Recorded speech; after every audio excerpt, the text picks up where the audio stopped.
Hi, I'm standing outside one of the most traditional art museums in all of Europe, the Alte Pinakothek in Munich, Germany.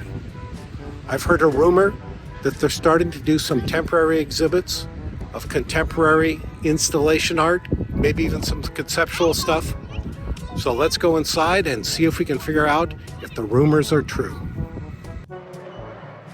Through these doors, according to the sign, is a temporary exhibition. Oh, wow. It's an installation. Modern art, I guess. Well, they got a lot of good little details. Like right there. That's excellent detailing. Yeah. Oh my God. The artist is actually here right now. Yeah. He wires and unwires that electrical outlet every day about this time. This is so cool. I think the name of this temporary exhibit is called Progress.